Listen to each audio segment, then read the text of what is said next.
Okay. What is going on, everybody? Welcome back to the garage, and we are live right now. I'm getting ready to pull it up so I can see. I don't even know. What do I do here? What do I do? How do I get this going? How do I get this going? There we go. Make sure that this is muted. Open sesame. Hope everybody's having a good Saturday so far. That help? Okay, we had some weird scan lines going on. What's going on, Mike? So, I've been fighting cat bolts for the last who knows how long. But first, the truck's on. Check this out. Oh, look at this sweet setup on my tablet for the micro squirt. You got engine speed, map pressure. I don't know why I got map pressure. I probably don't need that because I got boost. I've got my EGTs hooked up. They're reading 88 degrees right now. There might be a little bit off. Fuel pressure, as you can see, I couldn't get the decimal on the fuel pressure. There's a decimal on there, so it's showing that I've got 627. That's 62.7 PSI. So I just scaled it without the decimal on the fuel pressure. And then I've got my pulse width for my different banks, so I can see the different banks. Of course, all Bluetooth, which is super cool. And yeah, all the fuel. Hold on, let me turn the truck off so I don't run the battery down.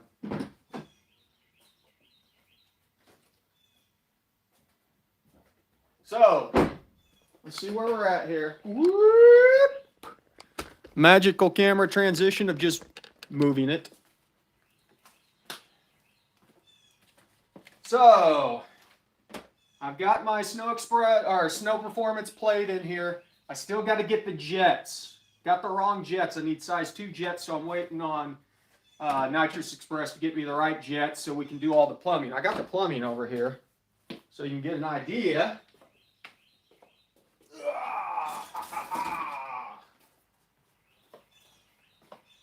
So, solenoids for both banks, hard lines. All that'll go in there and look cool as hell. I gotta figure out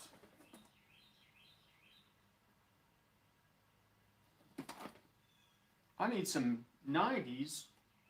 I need some 90s so I can get my lines over to it. Just realized that. I'll have to dig through and see. On top of it, you can't really see back there, but I've got EGT on cylinder 8. Here you can see this one a little bit better.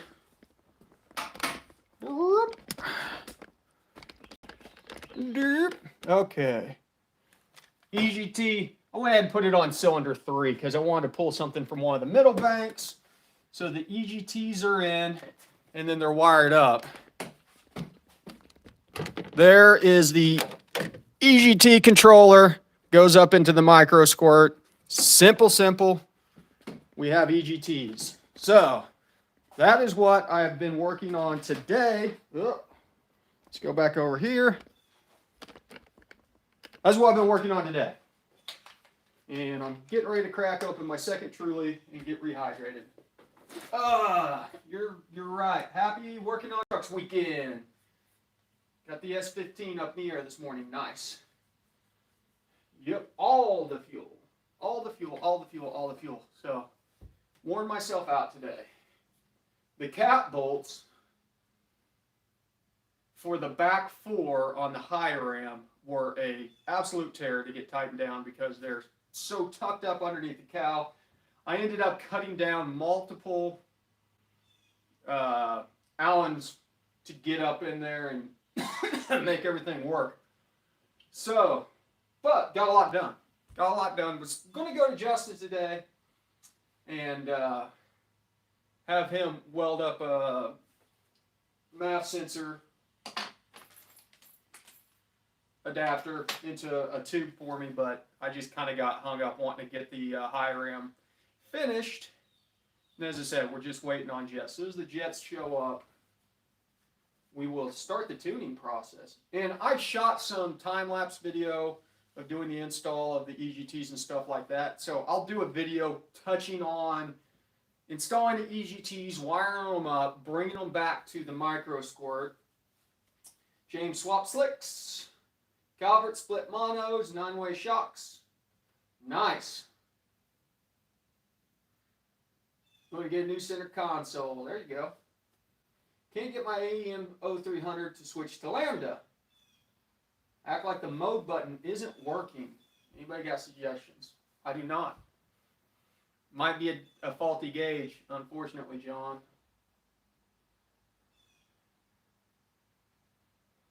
No worries, Nick.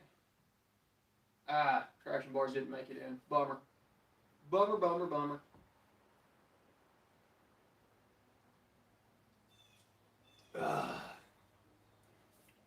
I am just converted on Trulies. I haven't tried White Claws yet, but Trulies are just so good. The berry flavors, man. Refreshing alcohol. Gotta love it. What else? It is a mess. I need to clean the garage. I mean, look at all this stuff. I've got an upcoming video also on the old Eastwood bead roller. Things like 85 bucks. Money well shipped. Oh, nice. Mike's got a salvage yard video that he's fixing to drop. Mike, throw a link over to your channel for people. Dude, it's 85 bucks and it works like, dang it. Hold on. Let me find, I've got a pipe here that I did a bead on. Oh. Yeah. Look at this bead. Look at that. Thing is beautiful. Beautiful. I used that thing and I rolled a bead on a 3-inch section of exhaust pipe, steel exhaust pipe, and it rolled a bead on it like nothing. So, I am super impressed by it, and honestly, it works really good for intercooler piping, because I was looking at those intercooling piping bead rollers, and they're like $150 to $300, which is a ripoff.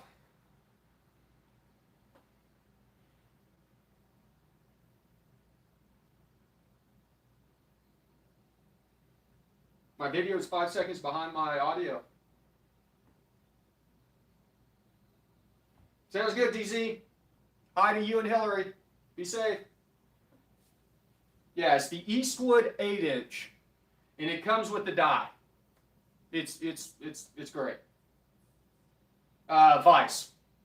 Stick it in the vise. Go to town. If you don't have a vise, you'll have to figure out a different way to anchor it, but you could probably clamp it down to a sawhorse or something also. But yeah, it's said. Money well spent. Here, I'll grab the link to it real quick for you guys.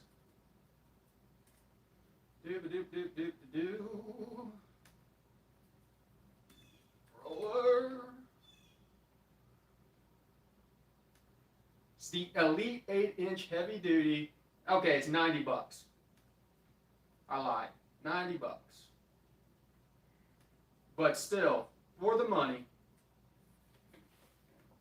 probably the best bead roller I've seen. What's going on, Zeth? You working today? Getting anything done?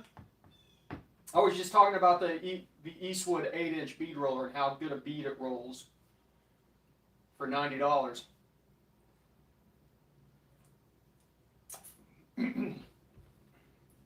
Literally, and I've used a lot of Eastwood bead rollers and did not have nearly the luck. In fact, you can't even see it. See this bead right here? I rolled that with an Eastwood 20-incher, I want to say. I couldn't get that thing to roll a bead to save its life. Couldn't keep the dies aligned. That's why I ended up putting buttons on there to keep the clamps blowing off. Compared to that, I mean, just gorgeous. Just gorgeous.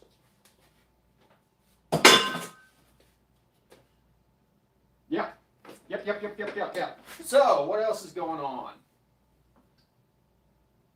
A lot of trash.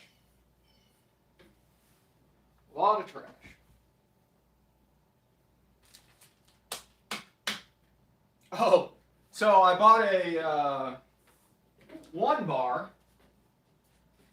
Here's what happened. Whenever I swapped the Cadillac over to the Holly, I needed a map sensor that had the correct connector on it. So I took the one bar that was on the truck for the breakout, because the truck wasn't supercharged at that time, and swapped it over. And so I have this one bar map sensor, which won't work now that I need to break the barometric pressure out on the truck. So I get on eBay and I'm like, oh, I'm just going to buy a cheap one bar. So I found a used one bar map sensor. It shows up and it's the same one that I took off the Cadillac. So I've got two one bar map sensors I can't use now. Waiting on them to show up. Bought a set of used front runners for the car. Nice. I need to get some front runners for the truck.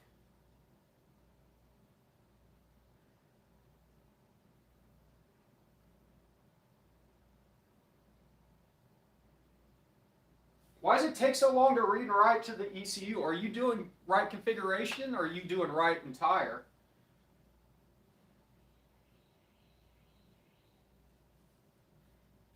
I'll probably just break down and get the 17x4s that match the rims I've got for the truck.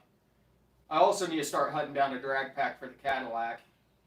But I can't get a lot of clear consensus on if the Corvette drag packs will work or if they'll stick out. So I bought one of those Taylor wheel offset thingy-majobbers. I'll do a review on it, whether or not it's worth a damn. They're expensive. For no more than a couple pieces of plastic and a wire. They're very proud of them.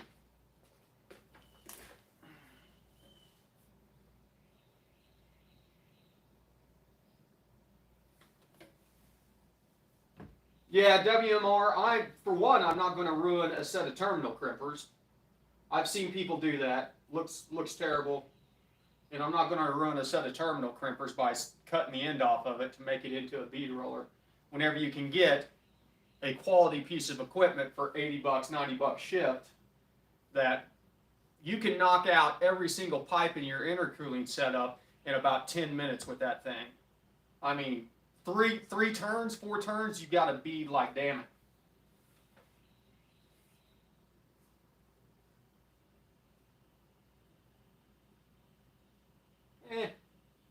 That's about par.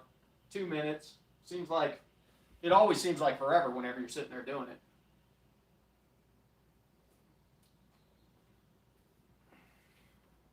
I couldn't imagine using crimpers and having to do like 8 beads. That would be terrible. Oh, check out this diagram I got from ICT Billet. I don't know if it's on their website or not, but look at this thing. It's got all of the different connectors for an LS. Got the, these are their part numbers and their prices for them though, but the nice thing is a quick reference so you can look at it and see what the different, if you've got a connector that you don't know what it goes to or something like that, you can pull this up and look at it. Kind of a cool thing. Yeah, I'm a big fan of ICT Billet. I've been more and more impressed. In fact, let's see here. Oh, god dang, that's heavy. Good God.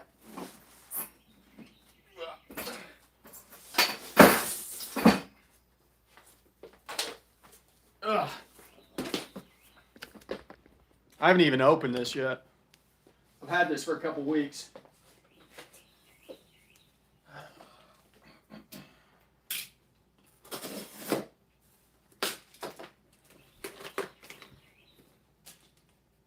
Had it for a couple weeks, haven't even opened it. That's how things go around here.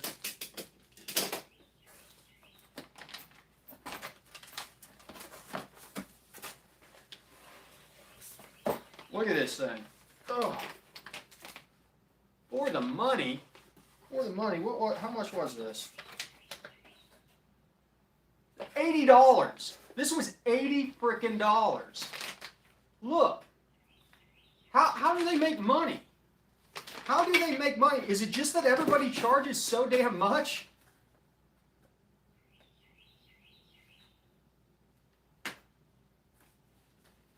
Can you tune a GDI with AFR? Why wouldn't you be able to? 87 HP Ecotech engine. 87 horsepower. Oh, 87 horsepower Ecotech engine. Mr. Truino, check out HP Tuners and see if it's listed on their supported vehicles.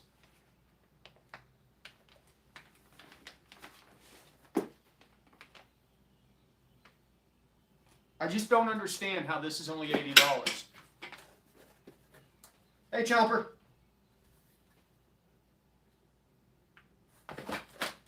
Mind-blowing. Mind-blowing to me. Such a quality piece of equipment for $80. Hardware, I guess, not equipment.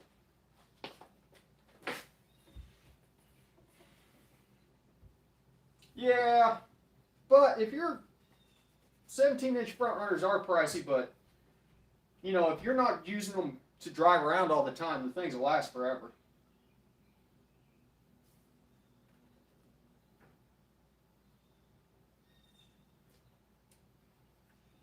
So, waiting on the brackets to mount my catch can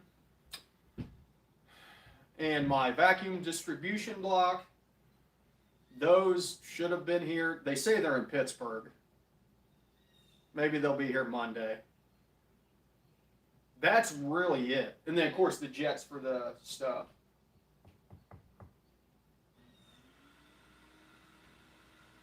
Sorry, my wife's vacuuming, even though she knows I'm on a live stream right now. Let me know if that vacuum's too loud. No, well, I mean, newer gens do not require lambda unless you're running flex fuel in them. There, she just realized that I'm doing a live stream, so she shut it back off. It has AFR. And theoretically, AFR should adjust your commanded correctly. So your commanded should, if you're running flex fuel, the AFR will adjust based on your stoich table. Yeah, ICT's out of Wichita, Kansas.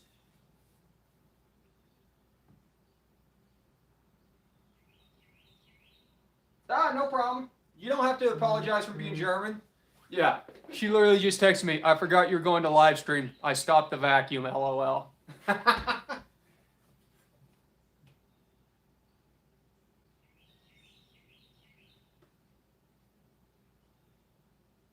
Yeah, you don't have to apologize for being German. This isn't 1950. There's got to be, it's more about what ECM that you have, Mr. Truino, Mr. 8086. That will determine whether or not it works.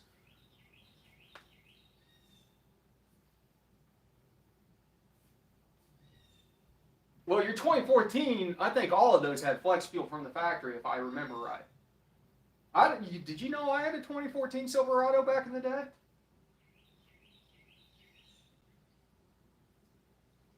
Yeah, I had a four-door LTZ that had every single option on it.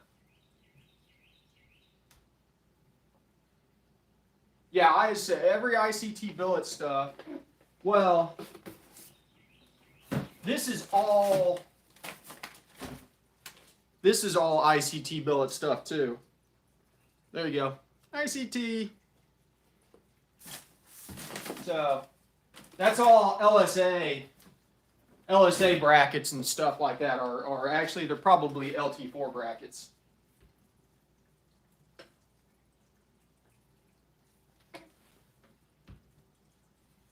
They're not even, I mean, I wouldn't even necessarily call them eBay anymore. They sell on eBay, but all the major houses carry ICT stuff.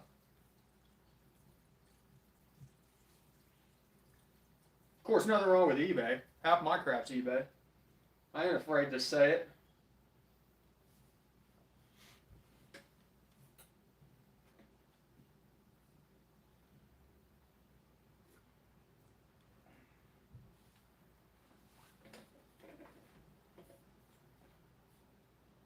AC Delco, well, yeah, it's a Chevy. All of them are probably going to say AC Delco on it. I got boxes everywhere. I got wires everywhere.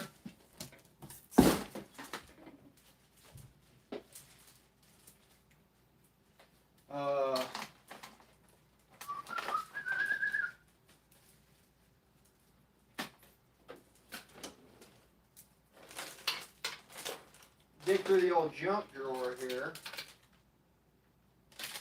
So I need 1/8 MPT to AN 490s for my solenoids.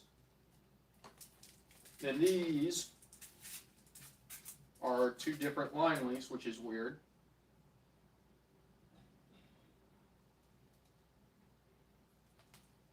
I don't know.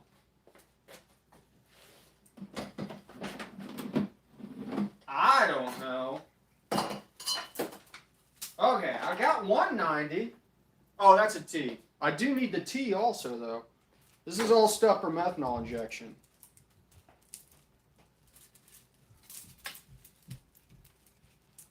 So these are the same length. So we'll whoop, 90 over to our T over to our solenoids. No promises that it'll work with your ECU. You need to find out what model number your ECU is. Email them. They may not answer back because they suck. Let's be honest. They're kind of terrible about communication. Okay, John, we'll see you later.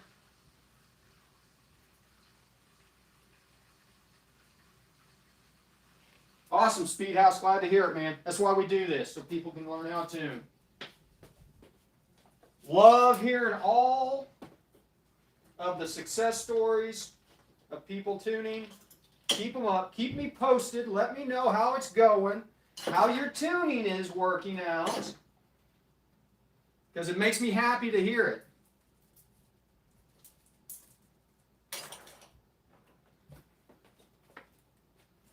Turn my laptop so you can't see. I'm going to order these 90s before I forget. You guys, you're not spying on me, are you? 1H MPT 90 AN4 Monday, May 18th. Good Lord, $11 a piece.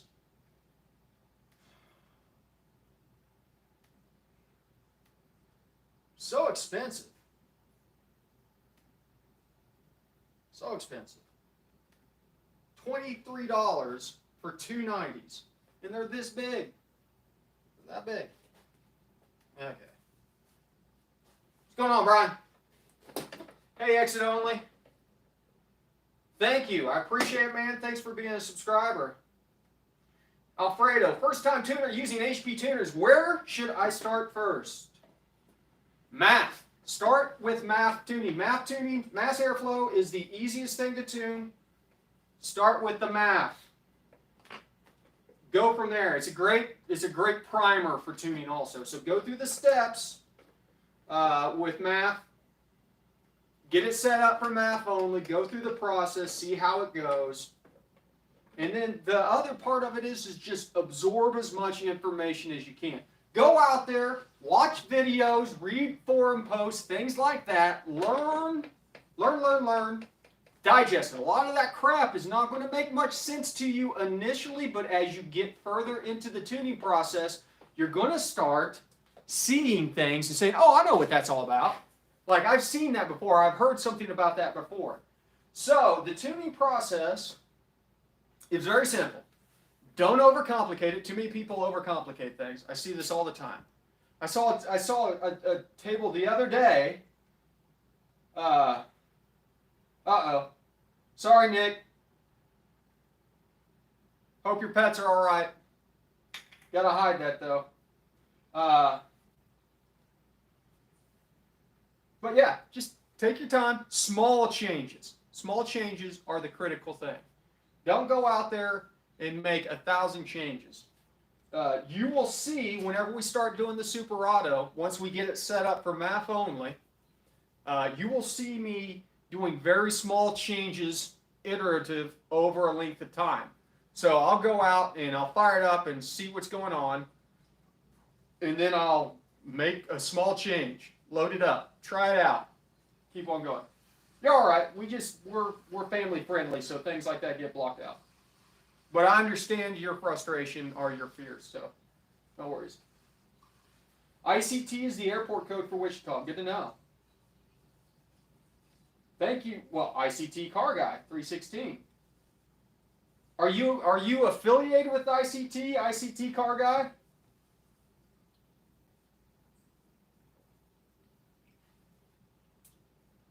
Had a 10% swing in my E85 content. Will that affect the overall BE table? Shouldn't.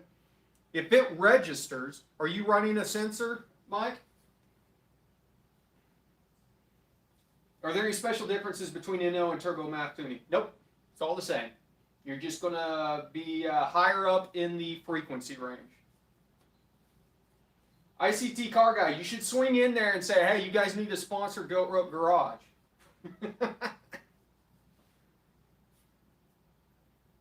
If you're running a sensor, it doesn't matter, Mike. Any swing, stuff like that, it won't care because it will look at your fueling, it will look at the alcohol percent, and it will apply that to the, using the STOIC table. You got to remember, all that ties back to the STOIC table.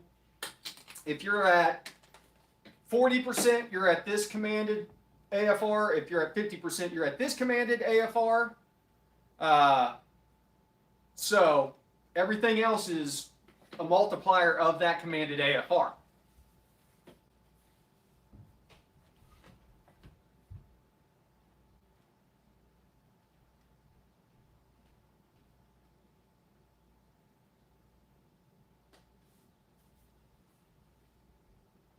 Can I set the max ethanol percentage to 100 instead of 80 like stock? Yeah, in fact, some of them have 100 on there instead of 80. So you should be able to, based on your platform, adjust that chart.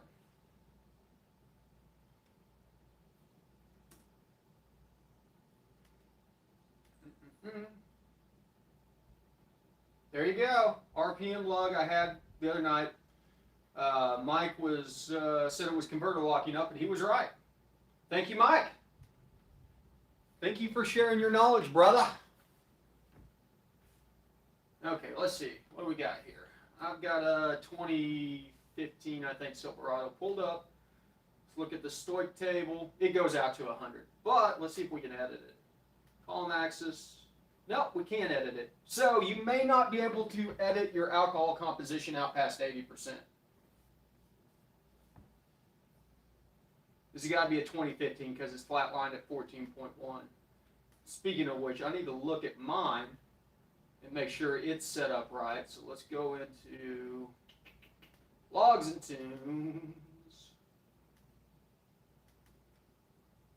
Open up my, oh no, all my hard work out the window tune, where I set it back to stock. And see, I'm running 14.1 at STOIC, and I want to adjust that out. 1897 or 897 at 100%. We're going to go 14.7 flat.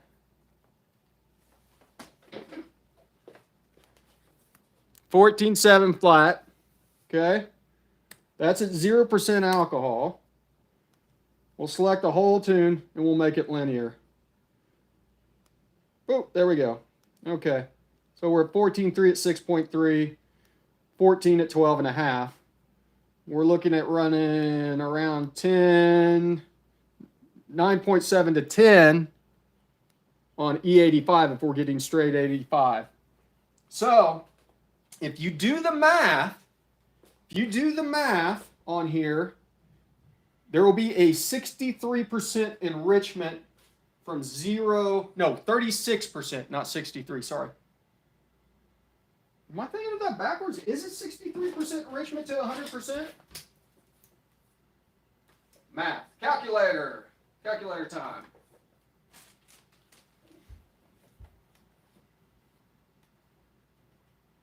Come on. Calculator. 8.97 divided by 14.7. 61. So it is 63%. 60, you got from 0% ethanol to 100% ethanol, you have over 60% enrichment. So that's why we're doing the auxiliary fueling on this thing, and then putting a 525 liter per hour pump. Alfredo, the books from the tuning school sells for $500. You can get a lot more knowledge out there for free, I think. Think about everything in those books is probably available somewhere.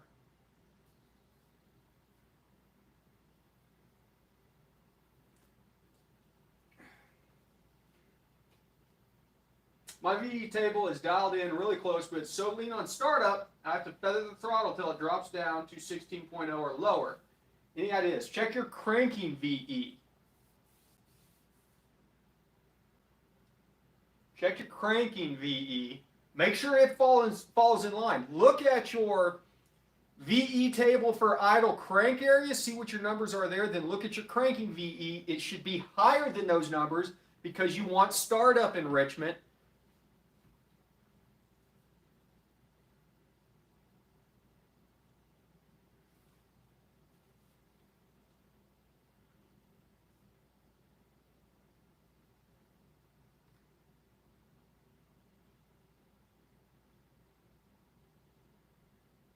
Seeing a little buck when letting off the brake, but I think it's due to timing right now and the new cam. Yeah. Exit only. Well, currently, I am a area supervisor for I&E. So my background is instrumentation, electrical, and then automation in the oil field. Been doing it since 2004. Our airflow. You're correct. Check your airflow, idle airflow table also. See you, Zeth. Thanks for stopping by, brother. Hey, keep your eyes peeled for the mail. It went out yesterday. Should be there Monday or so.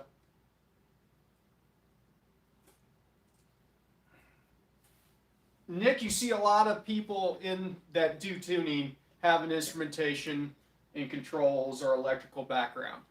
So, not surprised. A lot of us guys that do that kind of stuff, we somehow end up into this because a lot of it makes sense to us, you know?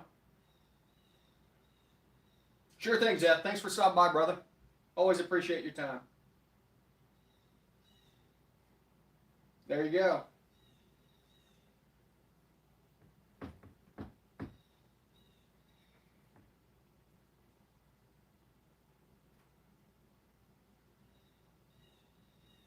Thank you, Alfredo. I appreciate it, brother.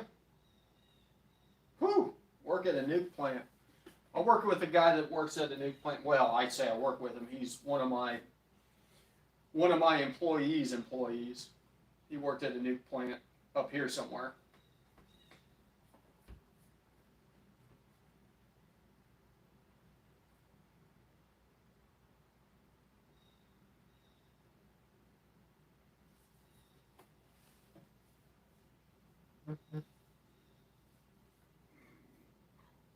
No problem, Alfredo. I appreciate the support, man. That'll buy me another case of Truly. Exit only. Have you heard about this new protocol called SENT? S-E-N-T?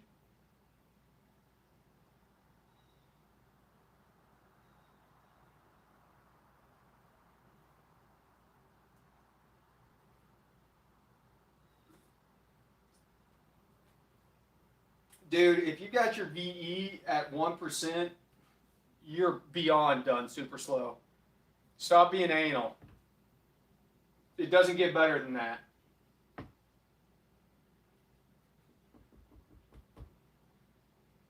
If I get the VE table reading 5 to 10% rich, I'm generally done with the VE table. Yeah, I know, right? Right, Mike?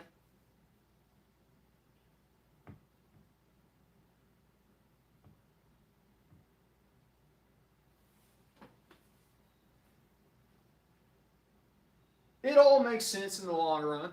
You know, you just have to get the exposure and.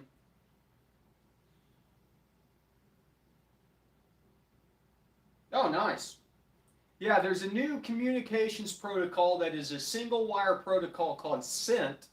It's a lot like the LIN bus, except there's no wake up command from the main module, from the gateway. SYNT, whenever you turn the device on, the device just starts just sending its data out in a message. Yeah, I always like to run the VE table. I like, whenever I get done with the VE table on the scanner, I like the entire table to be lean. There's going to be a couple red spots because you get those weird situations during transition or letting off throttle and stuff like that.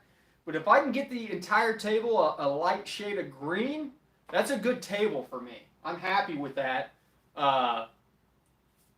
VE plays such a small part where we're cruising, we might be in VE. Transient, you get that delta on throttle and airflow and stuff like that. That kicks into some VE filtering on dynamic airflow, but mass airflow is just 99% everything. Immortal Redneck, man, you're buying me a lot of Truly this weekend. Thank you, brother. I wish, since we're live on my phone, the nitrous purge doesn't show up, unfortunately. And if the Cadillac was here, I'd just turn it on and do a live nitrous purge for you. Here. We'll do a nitrous purge for the Immortal Redneck. I'm going to put my gloves on, though, so I don't freeze my hands off.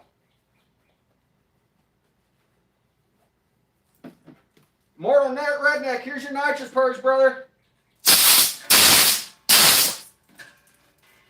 Thank you.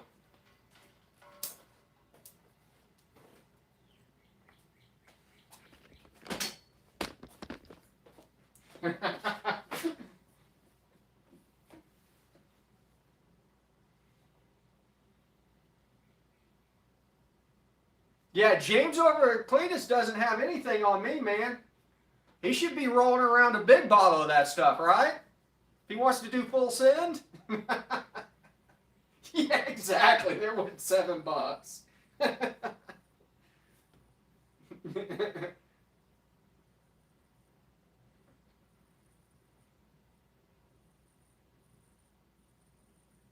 Well, you know, the thing about it is I need to fill this bottle up, the Shooter McGavin bottle. I'll tell you what, though, it's hard to get these things off. I need help getting the valve off so I can put my other valve on. Because I've got a lightning valve over here. Woo! Look at this sweet thing. Yep.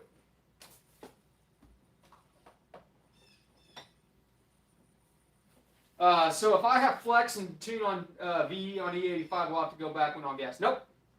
If you have the flex fuel sensor, it doesn't care. A tune on E85 will carry over to gasoline and so forth. Yeah, exactly.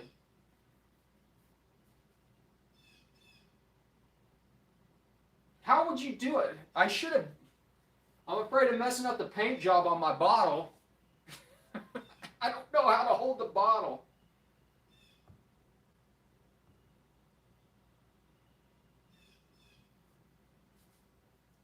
LSA on a GTO with a 150 fogger for IATs.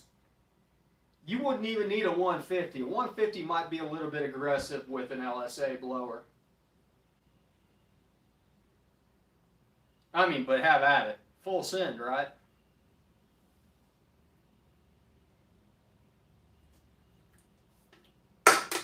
I don't think I have any more Trulies down here.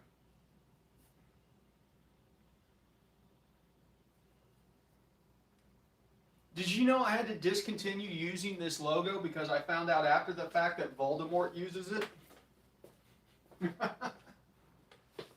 And I didn't want him accusing me of trying to steal his logo, even though I had that custom made. Oops.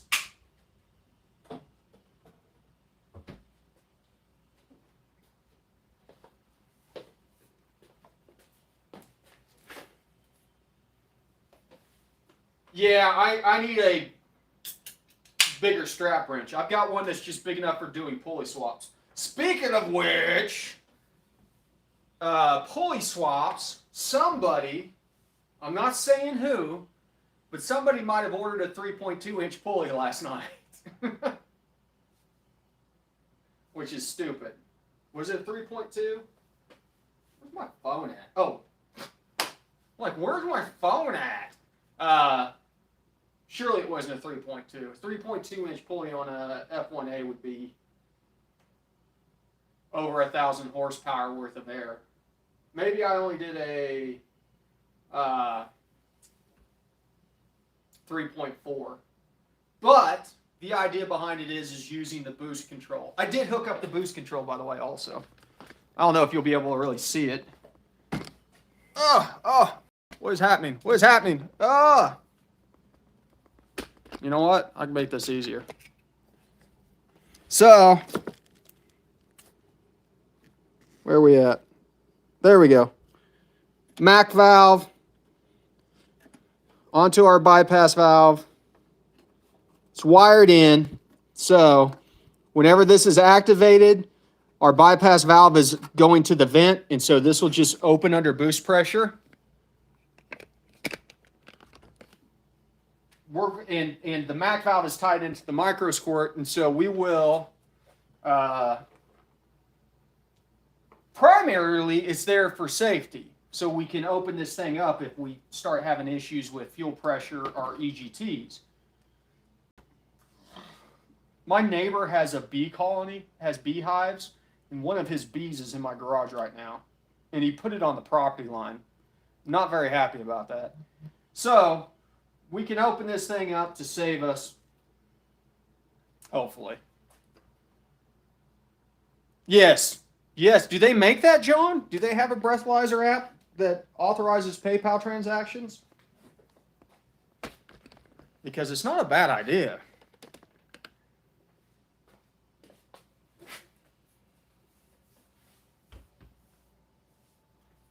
You know, and that's the thing, with that pulley on there, that thing will probably make 24, 25 PSI.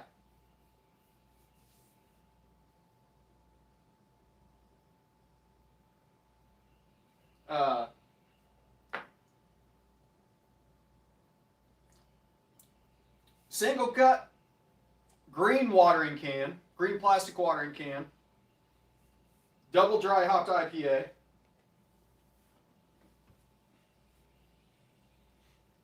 So, we've got a smaller pulley on the way with the anticipation of being able to control boost.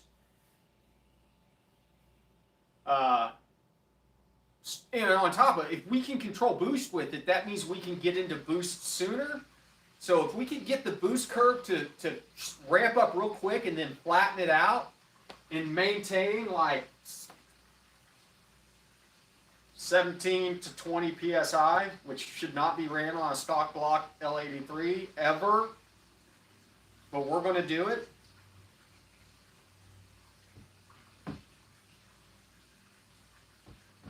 So, before this thing blows up, I am guessing this will be the most powerful stock block L83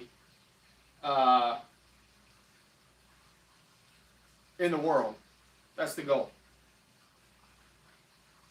Yeah, we don't need to open up the ring gaps. I'm telling you, if you maintain, if you control the temperatures, you don't need to open up the ring gaps.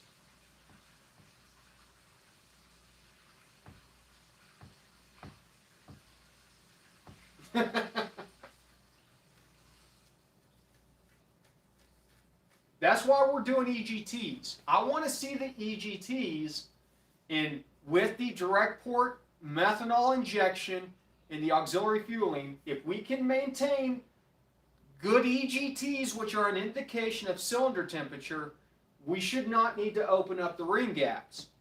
The reason that the rings butt is because you get cylinder temps too high. Same reason that you get detonation and knock. We can control that. If it is properly tuned, we can control that. We'll see what this thing will do in stock trim. But we're going to have to also do some other supporting mods. We're going to open the heads up, get a little more flow through the heads. We'll throw a cam in here soon. Get a little more lift and duration for airflow. More power, lower boost. And then, well, it's a supercharger, but yeah, it's too big. It's an F1A. It's designed to make over 1,200 horsepower.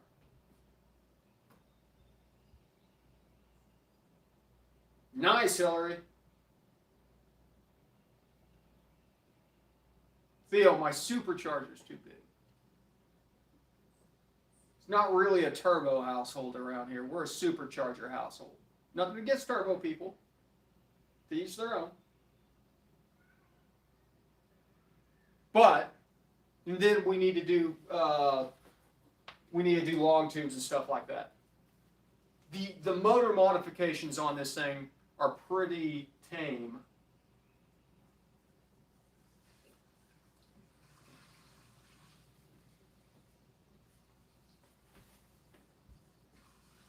Why did you pick the ProCharger over a blower? Linear boost curve. The thing about it is, the guys running roots and stuff like that is like, oh, I make all this boost down at 1,500 RPM. I don't need any more torque. This thing has enough torque that I have traction issues already. So adding more torque at 1,500, 2,000 RPMs, I don't need that. I need this thing to be hauling a significant amount of male genitalia above, 3,000. So I don't want a flat delivery. I want a ramped delivery. Yeah, Theo, we've already supercharged and turbocharged it. We compounded it for a while. It was kind of stupid, but it was fun.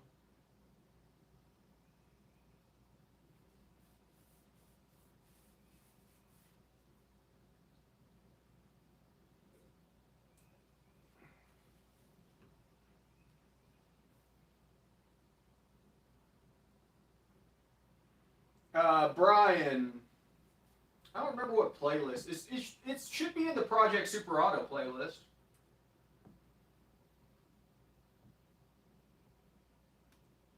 Did you guys see that Adam LZ's Mustang burned down? Between you and me, I can't really stand that guy, but I didn't derive any enjoyment from his Mustang burning down, I promise. Hold on, let me see if I can find this video. I've got multiple videos on the compound stuff.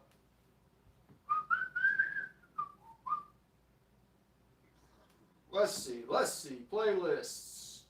Super Auto.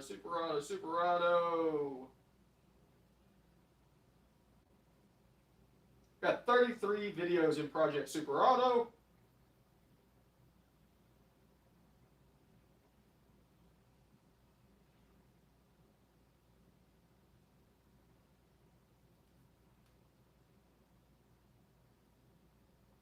Go back to the old one. Ah, here we go. If you go to the Super Auto list, the first couple videos are mounting the turbo, turbocharging my supercharged Silverado, meth injection upgrade, twin charge intake for the Super Auto, tying the turbocharger to the supercharger, mounting it all, first start, when I killed a turbo because I didn't clean out the exhaust pipe. The good one is, watch the one that is twin charge super auto, goes for a spin, turbocharger plus supercharger equals instant boost.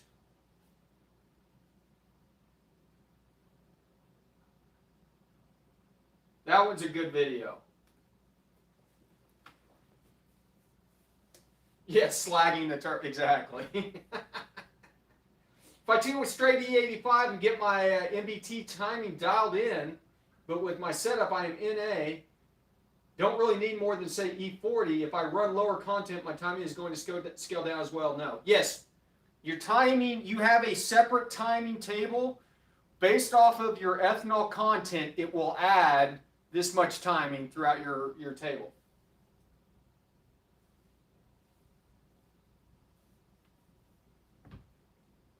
Those were the good old days with the smoke monster. That thing puked out so much smoke. That's why I ended up jerking it. It was a rear mount turbo. It was fun. I just got tired of the fact that even with a scavenging pump and all that other stuff, I see you, B. Get out of here, B. Go back to your hive. There ain't no honey in here. Even with scavenging pump and all that stuff, the turbo seals just wanted to leak by and smoke. I looked like I was fumigating for mosquitoes going down the road.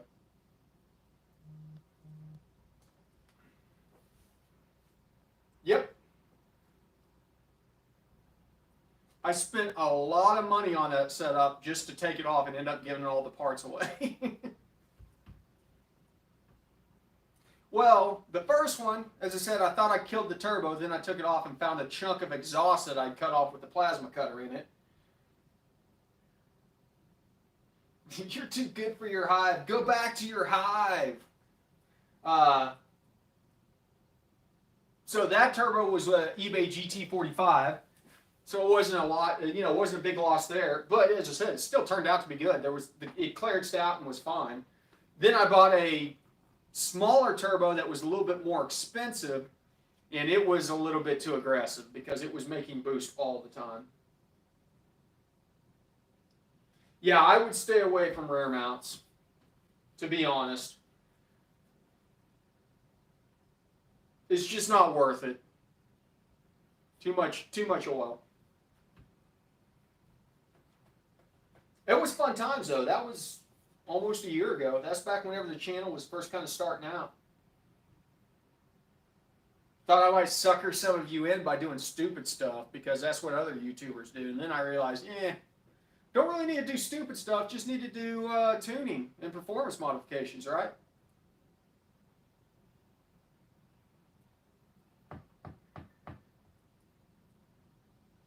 Do you know what kind of power the Super Auto is making? Well, it's not making any power right now because the thing's not really... Have I driven it with the F1A? Yeah, I know, Mike. You've been there since the start. I don't even know. Oh, yeah, I drove it a little bit with the F1A on the 6-rib setup. Truck's not even been out of the garage since we switched over to the 8-rib. So, on the P1 SC1, though, it was making probably around 650 to 700.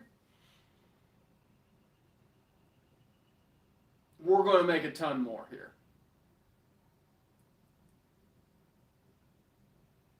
Yeah, we're going to make a ton more here. This setup, as long as fuel pressure holds, will accomplish over 1,000 horsepower.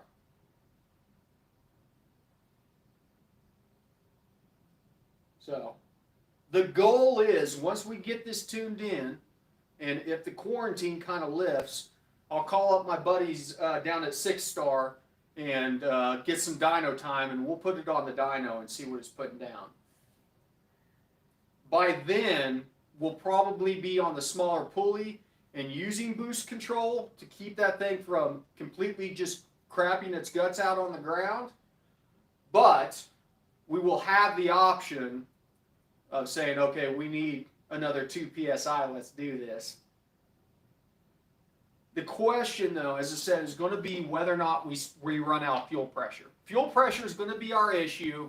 I'm trying to decide what I'm going to do. I think what we'll do on the setup is I've got the 525. I can put it in tank, but it won't be worth putting in tank. If we run low on fuel pressure, it would be better off putting an A1000 inline, putting another pickup in the fuel cell, and running the secondary injection on a return system and leaving the factory injection on the 340 because it doesn't need more than the 340. Sounds good, Super Slow. ABT, brother. We're diving so thick into that. That was the whole point of doing the tablet, was to do the cylinder temp so I could have a way of watching cylinder temps on this while we are logging the HP tuners on that. And the cool thing about this, I can data log the micro squirt on this thing, and as soon as we stop data logging, it pushes it out to a Dropbox account, and then I can pull the log up on the computer whenever I'm going through that process. This thing's not a phone, is it? This thing acts like it's got a ringtone. Oh my God, it is a phone.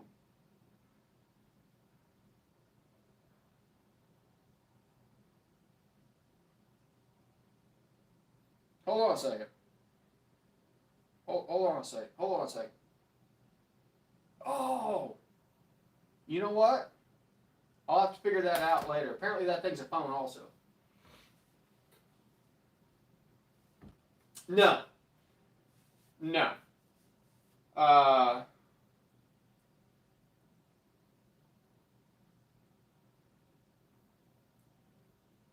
Brian, I'm not the guy to ask about dyno stuff. Can you run the engine on strictly the aux system? Not with our setup. The injectors are not big enough for the power we're making. The injectors should be good for 600 horsepower on top of what we're making. So the factory is good for about 500 to 550, and then the auxiliary fuel is good for an additional 600 on top of it. On top, and then it is bank to bank, which would not really be ideal for low power cruising, stuff like that. Yeah, I have got 2 EGTs hooked up right now. Just got those done today. Watch this video after this is over, and I go through that at the beginning. They're thermocouples, Type Ks. So 0 to 2,000, that range.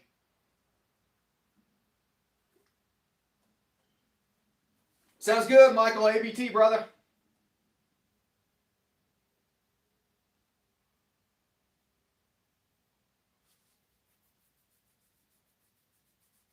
So we've got a thermocouple Type K in cylinder 8 and cylinder 3. You know, exit only, we were looking at some of those just the other day. Me and my buddy Justin were looking at the pressure transducers for doing combustion efficiency and stuff like that. But the equipment to log that stuff is like $20,000. So yeah, well, easy to find, easy to replace, and they're cheap. So, in fact, I've got some more on the way in case we end up burning these out. But hopefully we're not going to, because I don't want to see over 1,700 degrees. We hit 1,700 degrees, we're in oh no territory. So the idea is to try and keep everything underneath 1,500 degrees on the exhaust side for this. But we'll see. I don't know. It's not going to help that we don't have an intercooler on this setup. I mean, we do have literally the best methanol injection setup that you could ever run on a car like this, because we're doing 8 individual jets that are set right over the intake runners. And then we have a methanol controller that allows us to adjust all kinds of ramp rates off of RPM and map load and things like that. So the question's going to be, we might end up switching over to 100% methanol injection though, instead of running the 50-50 blend. The bad thing about it is I got a big ass jug of 50-50 blend here.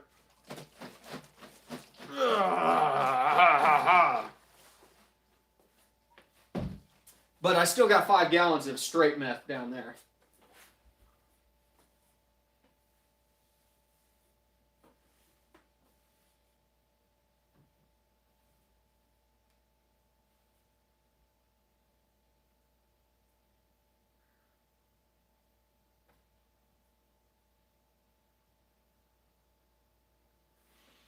Well,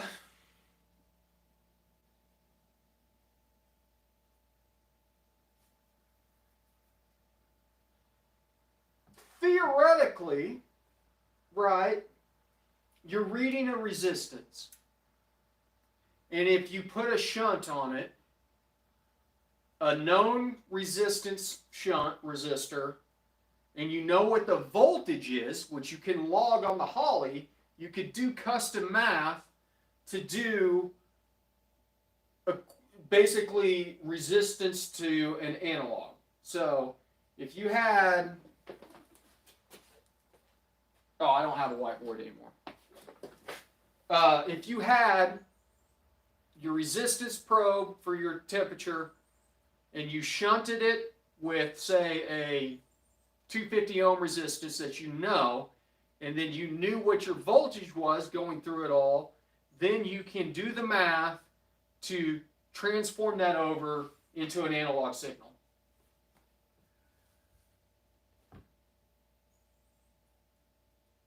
I mean, it's Ohm's law is all it breaks down to. But you have to have known voltage and known resistance. And then you have the variable resistance for your temperature signal.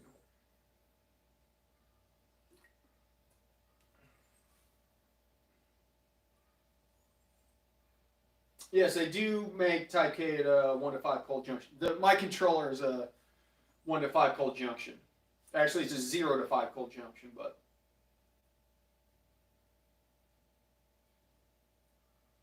Oh, you're right. Thermocouples are millivolts based off of temperature, which is how a thermal electric generator works. Whenever it has a bunch of thermocouples in there that gets heated up and then they generate voltage.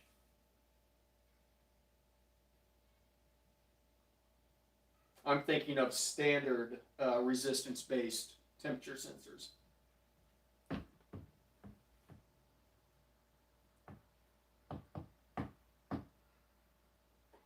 Hey, big shout out to our sponsors, Nitrous Express. We've been on for 62 minutes. I need a shower, so I'm going to go get cleaned up. Oh, then Nitrous Express. Go check out their website if you haven't.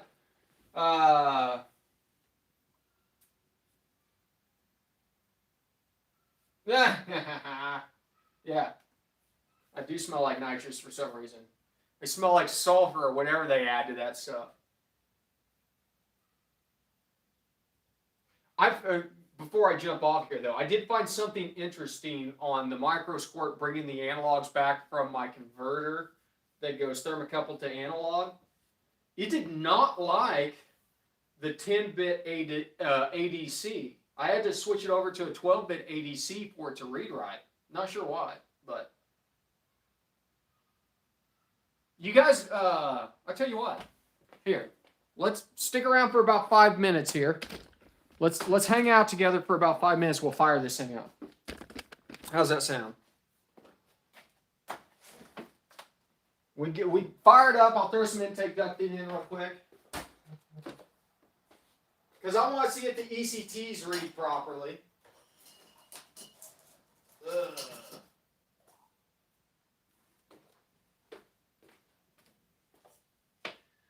And then mass airflow sensor. It's part of it.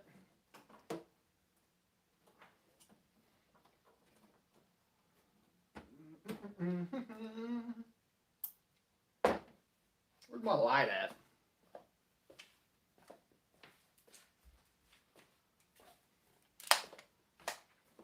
I haven't fired this thing up yet since doing some of the changes, but I'd like to see the ECTs read in. So.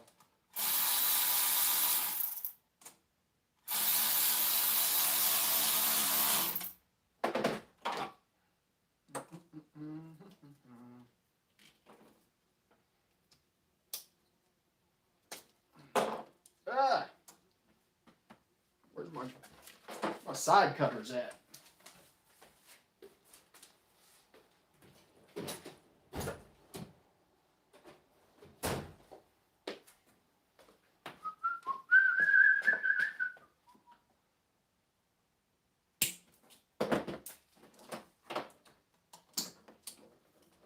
Ouch, son of a... God dang it. Here I thought I was going to make it through the day without cutting myself.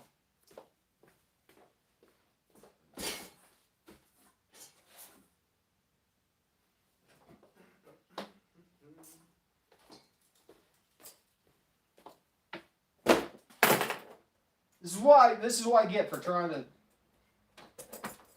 do this stuff live on TV. End up cutting myself.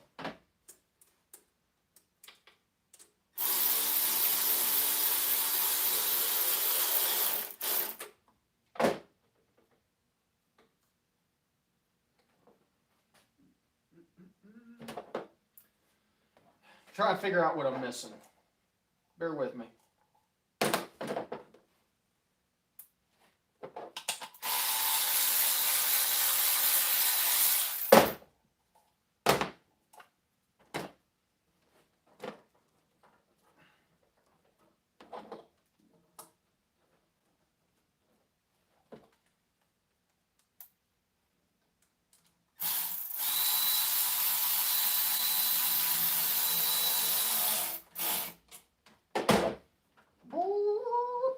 Okay. God dang it, I'm bleeding.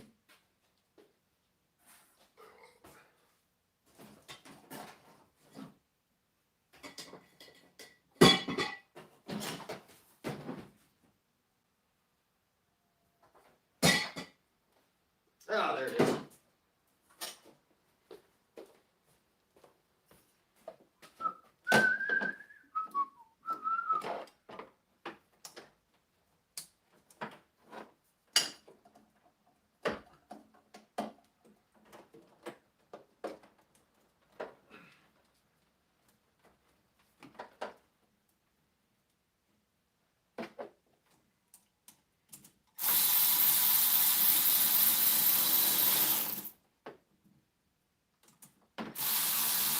Okay.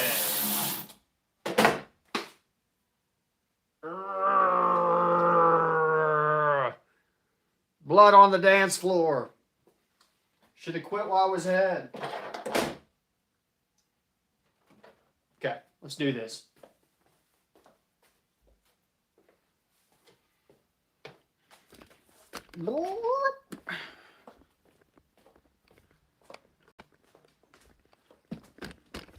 It's gonna get loud. Okay.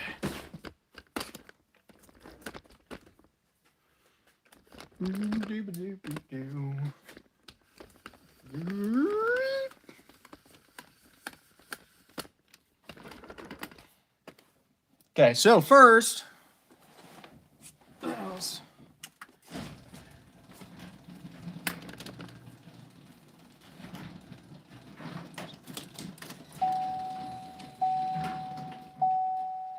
get connected up here.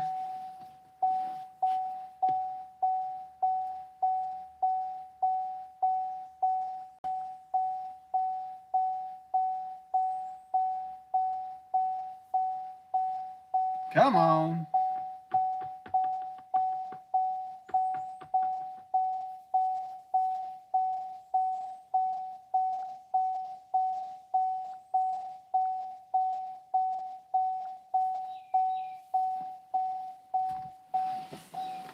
That's annoying. Hold on.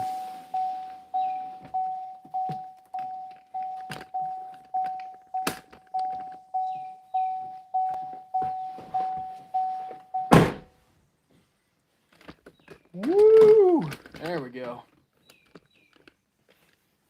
Watch this.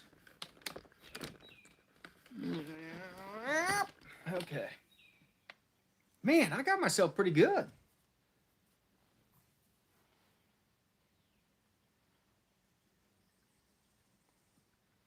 Okay, we're connecting up.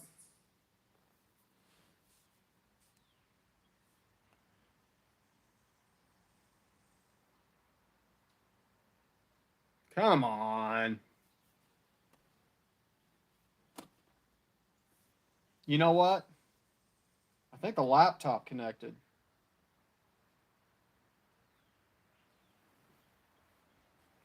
Dang it.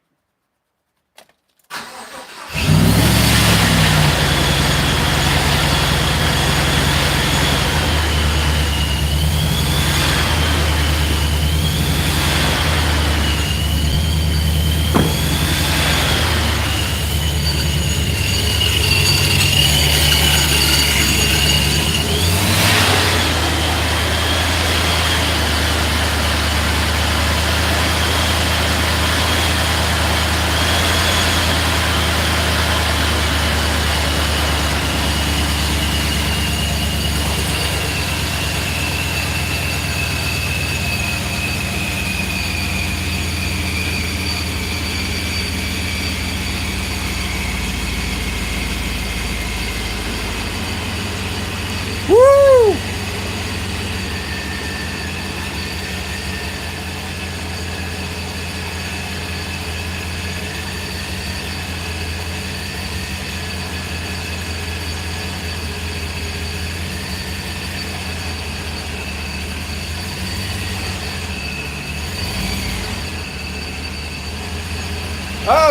Okay.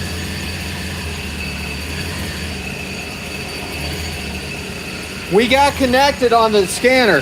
There's an issue though, our EGTs are going backwards.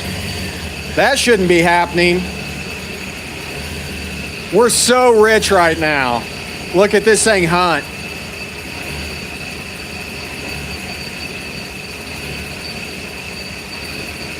I mean, we're almost hitting atmospheric. 80, 90.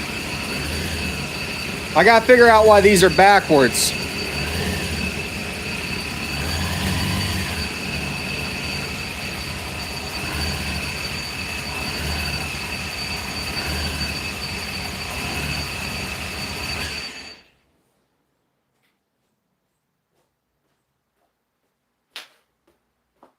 Hey Nick, is my polarity backwards? Thank you. Okay, that's what I figured. And the theory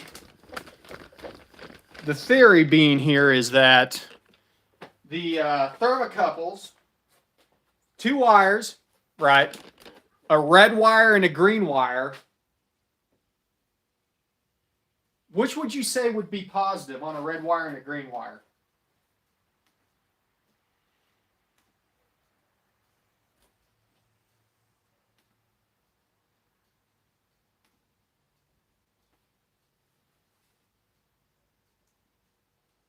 Red is always negative on thermocouples? Okay, good to know.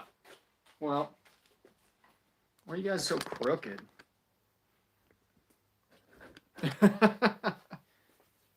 Well, I'm going to swap those wires, take a shower, and call it a day. Thanks everybody for stopping by for the live stream. Everybody have a great weekend.